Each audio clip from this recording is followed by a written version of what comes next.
Ma'am, जैसा आप जानते हैं कि ये एक कंटिन्यूस प्रोसेस है। जब ये कोरोना स्टार्ट हुआ तो हम सब लोग इस काम के लिए तैयार नहीं थे, लेकिन कैंटब एक ऐसा अदारा है जिसने हमें काफ़ी रहनुमाई की, और ये एक कंटिन्यूस प्रोसेस है जिससे हम सीखते चले जा रहे हैं। और जैसा कि आप जानते होंगे कि पेरेंट्स के लिए भी बड़ा मुश्किल था एडजस्ट करना, और हम भी इस बात के लिए तैयार नहीं थे। लेकिन वक्त के साथ साथ जैसे जैसे चीज़ें वाज़ेह होती चली जा रही हैं कि सिनेरियो कैसे बदल रहा है और चीज़ें किस तरफ को जा रही हैं, तो हम भी अपने आप को अडॉप्ट कर रहे हैं। तो जहाँ तक फ़िलहाल एड्स का तल्लक है, ऑडियो विजुअल एड्स, ये तो हमारे पास पहले ही मौजूद थी। हम पहले ही अर्ली चाइल्डहुड पे ये काम कर रहे थे, लेकिन बड़ी क्लासेस में वीडियोस के साथ काम करने का ये तजुर्बा नया है। और जैसे ही नया किताबें आएंगी और नया सेटअप चलेगा, तो उसमें आप जानते हैं कि कैंटब चूँकि और भी फैसिलिटी प्रोवाइड कर रहा है। QR कोड की मदद से आप बच्चे को क्लास के अंदर भी पढ़ा सकते हैं वीडियोज़ की सूरत में। तो मुझे लगता है कि उसके लिए हमें थोड़ी सी और तैयारी करना होगी, जो प्रोजेक्ट है वो पाइपलाइन में है इंशाल्लाह, और हमारे दिमाग में है कि तकरीबन अक्टूबर या नवंबर के एंड पे हमें कुछ और भी इस तरह की चीज़ें परचेज़ करनी है। उसके लिए थोड़ी कॉस्ट तो आएगी, लेकिन मुझे लगता है कि क्वालिटी के लिए वो कॉस्ट जो है वो ना होने के बराबर है।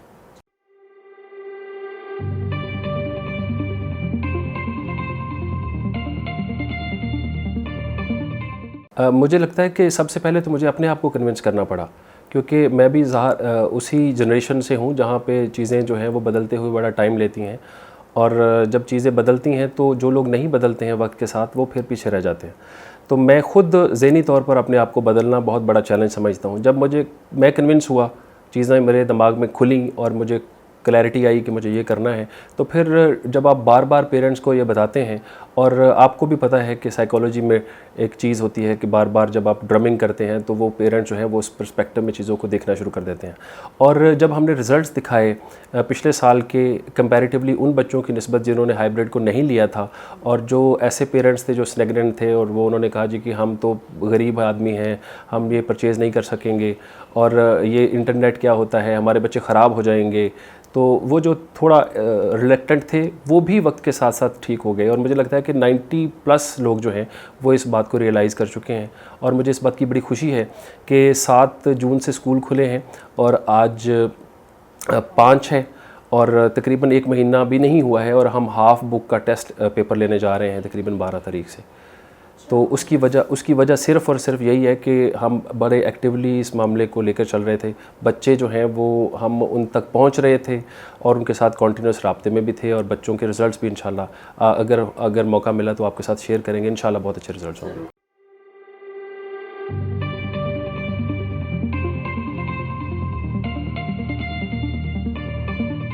मैं समझता हूँ कि ये सिलसिला बहुत पीछे से शुरू होता है। मैं 2011 से इस प्रोफेशन में हूँ। उससे पहले मैं एकेडमीज़ पढ़ा रहा था और बड़े बड़े क्लासेस को मैं पढ़ाता था, तो मुझे लगता था कि स्कूल एक आसान सी जॉब है। लेकिन जब मैं स्कूल में आया तो हमें पता चला कि ये तो एक खुला समंदर है, और जिसमें आप चलते चले जाओ और गहरा होता चला जाता है। इससे पहले हम ऑक्सफोर्ड पढ़ा रहे थे, और जब डॉक्टर साहब से मेरी मुलाकात हुई तो मुझे ये नहीं पता चल रहा था कि हम ऑक्सफोर्ड क्यों पढ़ा रहे हैं। तो चीज़ें की क्लैरिटी का आगाज़ ही डॉक्टर साहब से मुलाकात के बाद हुआ। तो मुझे लगता है कि ये सिर्फ वीडियोस की सूरत में उनकी कंट्रीब्यूशंस नहीं है, हमारा माइंडसेट डेवलप करने में और एक टोटल प्रॉपर अंडरस्टैंडिंग देने में कि एजुकेशन जो है वो, हम सुनते थे कि बड़ी जो स्कूल्स होते हैं वो एक्टिविटी बेस्ड चीज़ें कराते हैं, हम भी कोशिश करते थे, लेकिन वो इतना हैपहैज़र्ड था, इतना डिसऑर्गेनाइज था कि उसका फ़ायदा होने की बजाय नुकसान ज़्यादा हो रहा था। तो मुझे लगता है कि वहाँ से सिलसिला शुरू होता है डॉक्टर साहब की एफ़र्ट का। और उसके बाद फिर उन्होंने जैसे रहनुमाई दी, स्पेशली अब कोविड के सिनेरियो में अगर आप पूछ रहे हो तो बहुत ज़्यादा मुझे लगता है कि पहली दफ़ा हमें एहसास हुआ कि ये जो ब्रांड स्कूल्स हैं जिनको हम अपना बहुत बड़ा कंपटीशन समझते थे, उनसे हम बहुत आगे निकले। यानी इन लोगों ने कुछ नहीं किया इस सारे सिनेरियो में, सेशन एंड करने की कोशिश की, तकरीबन महीना 1.5 महीना करने के बाद गवर्नमेंट की पॉलिसीज़ को रेगुलरली फॉलो किया। एक दिन बच्चे आते थे, एक दिन नहीं आते थे। दूसरा, इनके पास देने के लिए कुछ नहीं था बच्चों को।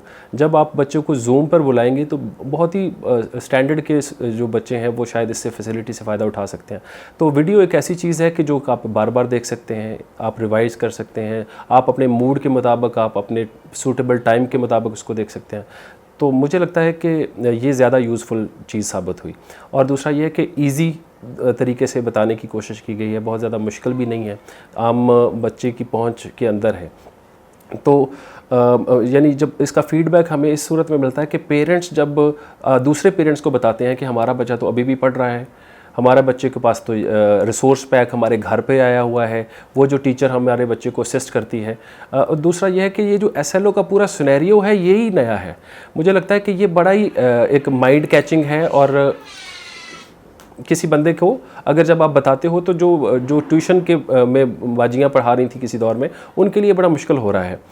लेकिन आपको पता है कि वे फॉरवर्ड हमेशा वे हेड होता है, तो हमें आगे की तरफ देखना है, आगे की तरफ सोचना है। और इस मामले में मुझे लगता है कि कैंटअप जो है ना सिर्फ मुकाबला कर रहा है अपने कंटेम्प्रेरी जो पब्लिशर्स हैं, बल्कि मुझे लगता है कि बहुत आगे खड़ा है। और जब ये लोग इस लेवल पर आएंगे जहाँ पर हम आज खड़े हैं, तो मुझे लगता है कि हम इतने सारे 2 साल में या 1-2 साल में और बहुत कुछ आगे निकल जाएंगे इंशाल्लाह।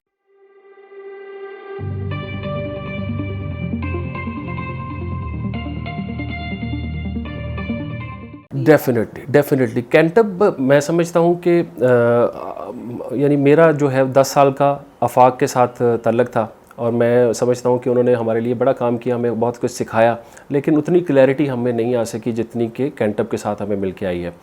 हम ये सोचते थे कि क्या ऐसी वजह है कि नंबर्स लेने में हमारे बच्चे सबसे आगे हैं, लेकिन परफॉर्मेंस के लिहाज से एज अ नेशन हम सबसे पीछे हैं। मैं इत्तफाक हुआ कि पाकिस्तान समेत पूरी दुनिया में कोई 186 कंट्रीज़ हैं जिनके पास अपना एजुकेशन का सिस्टम है, तो पाकिस्तान साइंस पढ़ाने में 186 नंबर पर है, यानी हम अफ़गानिस्तान से भी आगे नहीं हैं। तो ये एक ऐसी यानी डाइकोटमी है, आप यानी कन्फ्यूजन वाली बात है कि इतना बुरा हाल है। और ये जो बड़े स्कूल्स हैं, ये इनको तो पीसा के पेपर्स दिलवाने चाहिए थे ना, बच्चों को टेस्ट दिलवाने चाहिए थे, इनको तो बहरहाल परफॉर्म करना चाहिए था। लेकिन मुझे लगता है कि नेशनल लेवल पर डॉक्टर साहब की जो कैंपेन है वन नेशन वन करिकुलम की, ये भी एक बड़ी कामयाब कैंपेन साबित हुई है, और गवर्नमेंट ऑफ पाकिस्तान जो है उसको फॉलो कर रही है, और उसी को कॉपी करके हम देख रहे हैं कि पूरे पाकिस्तान में वन नेशन वन करिकुलम वाली बात है। और एसएलओ वाला जो नारा है वो भी डॉक्टर साहब का ही है, जिसमें इससे पहले हमें नहीं पता था कि किताब नहीं पढ़ानी होती, किताब नहीं याद करनी होती। वो जो एक पैटर्न बना आ रहा था, स्टीरियोटाइप सिस्टम था कि आप जी आर्टिकल पढ़ाएंगे, क्वेश्चन आंसर्स होंगे और एक्सरसाइज सॉल्व करवाई जाएगी और बच्चे को इतना होमवर्क दिया जाएगा, ये सारी चीज़ों जो है ये टूटी हैं कहीं ना कहीं से। जो नई लहर आई है, ये नई ऑक्सीजन मैं समझता हूँ कि एजुकेशन सिस्टम है पाकिस्तान में। सब लोगों को मैं ये कहूँगा कि आप पहले मिलें और समझें, और ये देखें कि एसएलओ क्या है और इसको पढ़ाना आम कन्वेंशनल तरीके से पढ़ाने से कैसे डिफरेंट है। और ऐसे प्रिंसिपल्स जो कि ख्वाहिश रखते हैं, अपने आप को डेवलप करना चाहते हैं और कहीं ना कहीं स्टक हुए हुए एजुकेशनल प्रोसेस में, मुझे लगता है कि उन्हें बहुत अच्छा लगेगा, और ये उनके लिए एक लीप हेड होगा इंशाल्लाह।